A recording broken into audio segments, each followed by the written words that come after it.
ଜାଣିଲା ପରେ ସେଦିନ ଆପଣ ଜାଣିଥିବେ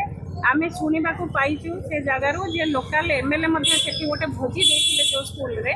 से जगार एभलिया गोटे घटना आसवा गोटे निंदनीय घटना आपन जानते जे आज की 10 मास धरी जो सरकार आसी से सरकार रे मान्यवर मुख्यमंत्री से संप्रदायर जड़े व्यक्ति तांकरी जातिर समाजर प्रत्येक दिन जदि गोटे गोटे झील धर्षण होते मृत्यु मुखर पड़ुवे आसंता काली आम अनुगुल जिला जीवु जो जगार आउ गोटे झील ट्रेन कड़े मृत्युदेह तार मिली राउरकेला आम ए न्यूज जाना पड़ू छात उपरू गोटे झील आत्महत्या करने लगे सुइसाइड करने लगे चेष्टा कर प्रत्येक दिन जदि महिला माने असुरक्षित रे ये समाज को भाया भाव में आगक जीव सरकार केमती निदा विष्णु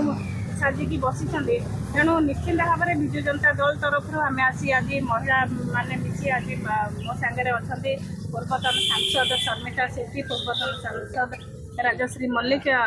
आउ मैडम लोपामुद्रा बक्सीपात्र आम सांगे समस्ते आम मिसी आसी ये अभियोग करूँ लेलिन बाबू अच्छा प्रियव्रत माझी अच्छा महिला मैंने सब आम सांगे उपस्थित अच्छा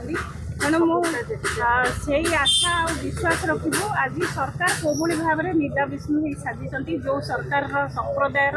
प्रत्येक दिन गोटे गोटे घटना 8 दिन 8टा घटना आम लोकलोचन को आसूँ महिला माने कोभली भाव में सुरक्षित रही